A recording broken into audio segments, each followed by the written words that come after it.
إلا الله لا إله إلا الله لا إله إلا الله لا إله إلا الله لا إله إلا الله لا إله إلا الله لا إله إلا الله لا إله إلا الله لا إله إلا الله.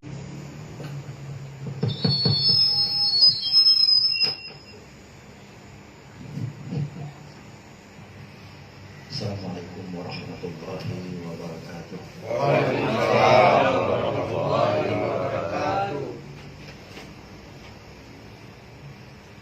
Al-Fatihah. Warahmatullah. A'udzu billahi minasy syaithanir rajim. Bismillahirrahmanirrahim.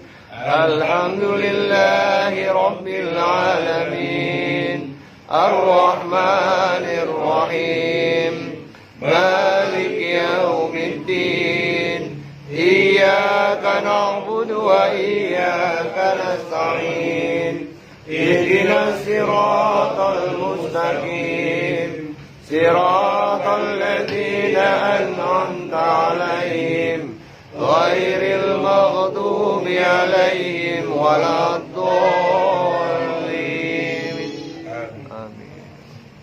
Pada malam yang mulia ini, sama-sama kita mensyukuri nikmat Allah Subhanahu wa taala atas limpahan daya serta bantuan daripada Allah Subhanahu wa taala sehingga kita dapat berkumpul di posko yang kita cintai, yang sama-sama kita muliakan ayahanda rohani kita Maulana Al-Murabbiya wa Mursyidina Al-Arif Billah Abuya Syekh Haji Ahmad Wali Al-Khalidi beserta Umi dan Inya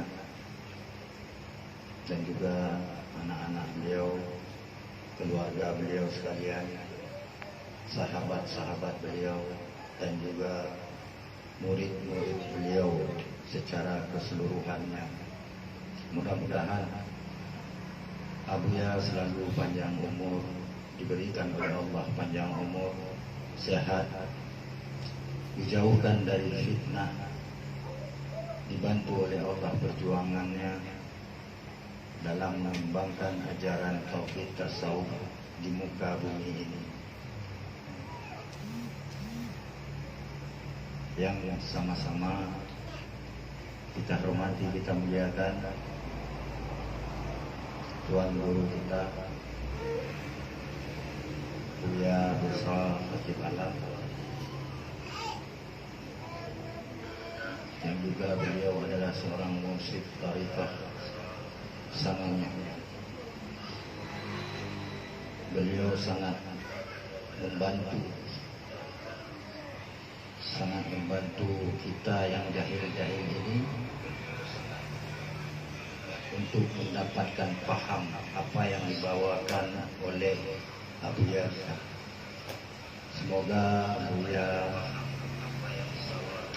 Umi dan anak-anak beliau, juga murid-murid beliau semua termasuk kita selalu dalam lindungan Allah Subhanahu wa taala. Amin. Semoga apa yang direncanakan, niat yang mulia dari guru kita Buya Busra dibantu oleh Allah, didatangi oleh Allah tentara-tentara Allah, sehingga tidak lama terwujud apa yang Buya cita-citakan. Amin. Amin. Amin ya rabbal alamin.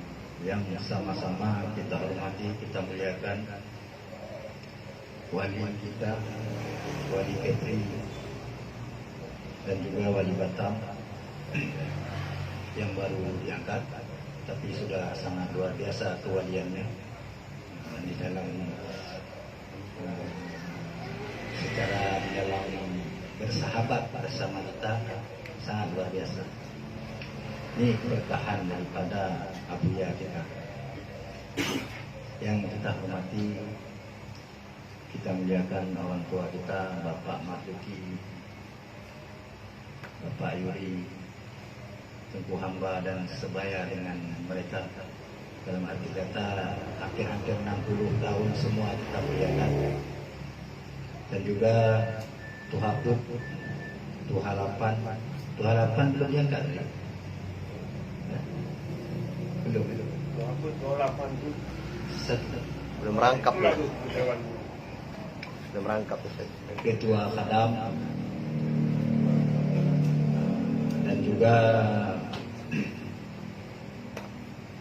Ketua Posku Tengku Samsul, Bang Heri,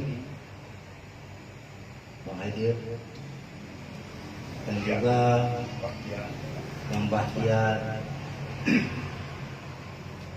Wabil khusus ini untuk sahabat saya, Bang Khairul. Nah, izin ya, beliau agak saya khususkan saja. Karena malu saya yang dikatakan dulu, orang-orang mengatakan dulu, kawan-kawan. Tapi kalah perjuangan saya dengan orang. Baru 2 hari sudah 2 orang. Bagaimana kalau 1 bulan? Bagaimana kalau 1 tahun? Insya Allah, Masya Allah. dengan limpahan Abuya nanti akan tumbuh orang-orang seperti Bang Khairul di kemudian hari di Batam ini. Amin.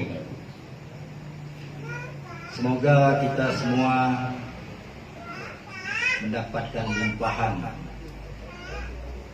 ilmu futuh dari Abuya sehingga kita dapat untuk melatih-latih apa yang diajarkan Abu. Tidak lain niat kita untuk mendapatkan ridha Allah Subhanahu wa taala. Amin. Amin ya rabbal alamin. Adapun zikir, judul makalah kita Zikir Ratib Seribe, kaitan dengan tasawuf dan kesufian. Kenapa Abuya kita membuat zikir Ratib Seribe? Apa itu Ratib Seribe? Kalau bahasa Indonesia, zikir 1000. Kalimahnya la ilaha illallah. Yang dulu kita kenal dengan tahlil. Jadi kalau dibuat Abuya kita tahlil, ini dikirain orang-orang setiap ada orang meninggal. Nah, identiknya tahlil ini untuk orang meninggal. Dan juga kenapa Ratib Seribe? Ini untuk keren kata orang. Nah, Seribe ini untuk keren. Artinya sebanyak-banyaknya, tidak mesti 1000. 300 pun sudah banyak. 2000 lebih baik. Intinya sebanyak-banyaknya. Mengapa harus banyak? Karena saking kotornya hati kita. Tapi kalau sudah hudur, 1 kali kita zikir la ilaha illallah, ini sama nilainya 35 juta kali yang ada pembuluh darah di badan kita kalau sudah hudur. Makanya Abuya kita melatih kita, mengajak kita supaya untuk kita bisa zikir dalam keadaan hudur. Nah, zikir ini ada beberapa tingkatan. Yang pertama, seperti kita ini zikir ma'al ghaflah, zikir yang lalai. Masih lalai. Mulut kita berzikir, tapi hati kita kemana-mana. Tapi tidak masalah, kita teruskan berzikir. Sehingga Allah menetapkan kita sudah suka, dinaikkan oleh Allah menjadi zikir ma'al yaqtah. Sudah enak kita berzikir. Sudah senang kita datang ke majelis zikir. Sudah terbangun hati kita. Sekali-kali kita ingat Allah, hutang pun tetap kita ingat juga dalam kita berzikir. Ini sudah bagus. Tapi ada yang lebih bagus. Kita teruskan, jangan berhenti. Kita teruskan. Sehingga Allah menaikkan kita kepada zikir ma'al hudur. Seperti yang kita katakan tadi. Kalau hudur 1 kali saja, ini sama dengan 35 juta kali kita berzikir. Bagaimana kalau putus 1000 kali? Kalikanlah, kami kali kurang. Apalagi zikir ma'al ghaibah. Ini sudah tingkatan Abuya kita, tingkatan seorang ulama arif billah. Di saat itu sudah hilang yang lainnya. Alam ini sudah hilang, termasuk dirinya. Bukan hilang itu, hilang begitu. Hilang dalam perasaannya. Tidak ada lagi rasa diri, tidak ada lagi rasa selain Allah Subhanahu wa ta'ala. Nah, kaitan zikir ini dengan tasawuf, apa kaitannya? Tasawuf ini letaknya di hati. Tasawuf ini ilmu batin. Maka tidak ada cara lain untuk membersihkan hati kecuali dengan zikrullah. Ada satu kisah. Sayyidina Ali karramallahu wajhah, ketika ada seseorang bertanya kepada beliau, apa yang paling kuat diciptakan oleh Allah Subhanahu wa taala? Lalu Sayyidina Ali menjawab, al-hadid, batu. Waktu batu diciptakan, batu itu sombong. Batu sombong. Maka Allah besi, mohon maaf, al-hadid, besi. Besi pertama sekali. Waktu besi diciptakan, besi ini sombong. Maka Allah ciptakan api. Falamma khalaqallah nar. Allah ciptakan api. Besi mencair, besi meleleh. Api pun bangga, dia dapat mengalahkan besi. Lalu Allah ciptakan air, dapat memadamkan api. Air pun bangga. Air pun bangga. Allah ciptakan angin yang dapat membawa air naik ke atas. Angin pun bangga. Lalu Allah ciptakan gunung, sehingga angin itu tidak bisa melewati gunung. Gunung bangga. Gunung merasa dia yang paling kuat. Allah ciptakan manusia. Allah ciptakan saudara kita yang di Bengkong itu, yang orang kaya itu, tidak kita sebutkan nama karena melanggar kode etik. Tapi kami yakin tahu ya. Gunung rata laut, gunung dapat diratakan.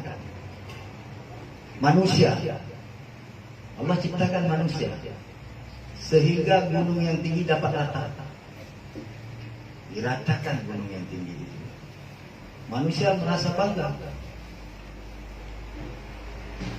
Lalu Allah ciptakan tidur. Kata pepatah, an-naum sultan. Tidur itu adalah raja. Tidur adalah raja.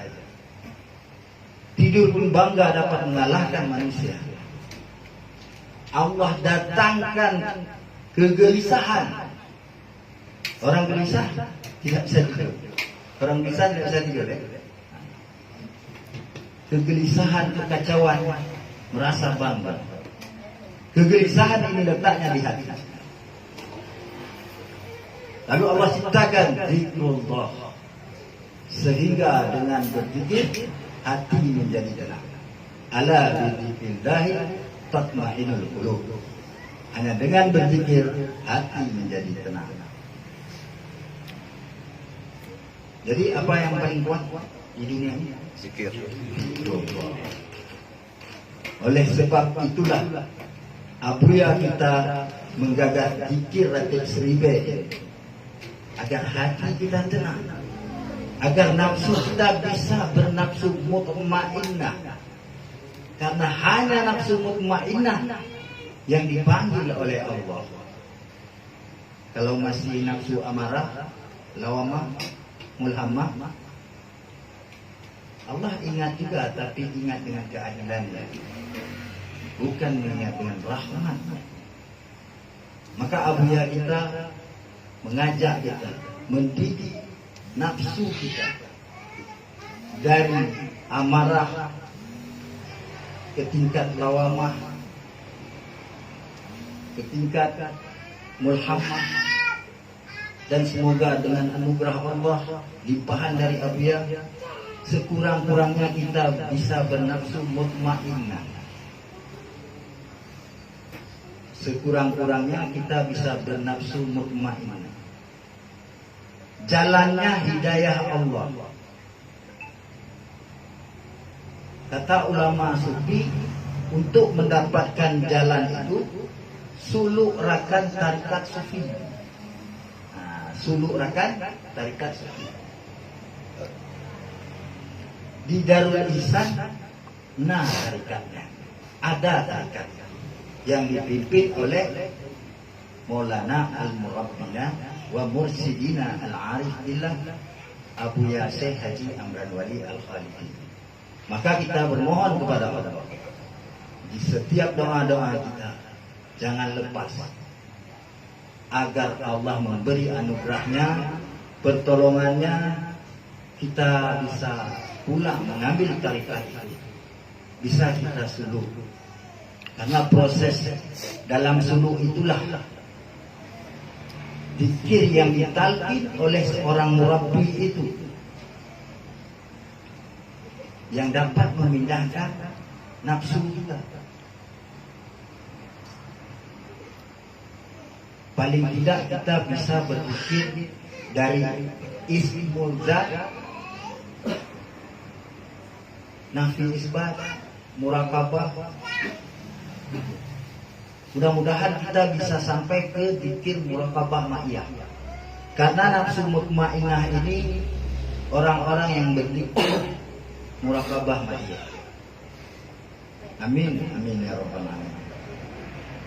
Lalu apa kaitannya lagi dengan ilmu kesufian? Kalau dengan ilmu tasawuf tadi, kaitan zikir dengan ilmu tasawuf tadi, ini letaknya di hati. Untuk kita bisa dekat kepada Allah, bisa dekat. Kalau ilmu kesufian, agar kita bisa bersama Allah, yaitu melalui ruh dan sir. Al-insanu siri wa ana siri. Insan itu adalah rahasiaku, kata Allah, dan aku adalah rahasianya. Mudah-mudahan kita dapat melatih diri kita dengan memperbanyak, mendawamkan zikir seribe ini di mana-mana, sehingga dapat bercahaya, pantulan cahaya sifat jamal dan jalal Allah masuk ke dalam batin kita. Amin, amin ya rabbal alamin. Pertama-tama, Allah itu memang dekat dengan kita. Sebagaimana Quran mengatakan, yang sekira-kira artinya bahwasanya Allah itu lebih dekat daripada urat leher. Urat leher kita. Pada hakikatnya itu semua orang ada. Tapi cahaya kedekatan Allah itu tidak ada pada kita. Tak ada, tak masuk ke dalam hati kita. Karena hati kita tadi tidak mempunyai wadah yang bersih, kotor. Nah, dengan kita berzikir inilah agar cahaya kedekatan Allah yang dikatakan Allah itu lebih dekat daripada urat leher kita masuk ke dalam hati kita, bahkan menembus ruh dan sir kita dengan limpahan, dengan bimbingan seorang guru murabbi, yaitu Abuya. Jadi ini saja yang dapat kami sampaikan. Banyak kekurangan, terutama kami mohon maaf kepada Tuan Guru kita Abuya Busra. kami melatih-latih diri ya. Melatih-latih diri, dan juga pada wali Kepri, wali Batam, dan para saudara-saudara kami semua di sini. Mudah-mudahan dapat bermanfaat untuk kami pribadi khususnya, umumnya untuk kita semua, dan senantiasalah kita mohon kepada Allah agar kita bisa bersyukur, agar kita bisa pulang untuk menemui mursyid kita. Kami sedikit waktu lagi memohon, kami sambung apa yang dikatakan wali Kepri. Kita terenung sekali. Abuya puluhan tahun wali ya. Itu hari Sabtu, kalau orang yang ingin berbaiat tarikah itu wajib ke Pau, wajib datang ke Pau, ke tempat pondok pesantren Abuya, agar ada mujahadah para murid-murid. Tapi saking sayangnya Abuya kepada umat, sekarang ini Abuya sudah keluar memberikan tarikat, dan ini baru terjadi sekian puluh tahun yang lalu. Ya, baru ada apa? Jangan sampai Abuya mendatangi kita di Batam dan memberi tarikat kepada kita. Biarlah kita yang menjumpai Abuya. Biar ada nilai mujahadah kita. Biar ada nilai perjuangan kita. Karena mujahadah itu akan mendatangkan mahabbah. Dengan mahabbahlah kita bisa bermuka syafa atau bermusahadah. Mudah-mudahan kita bisa berhakikat ma'rifatullah. Amin amin ya rabbal alamin. Sekian dan demikian, wallahu a'lam bishawab. Assalamualaikum warahmatullahi wabarakatuh. Waalaikumsalam.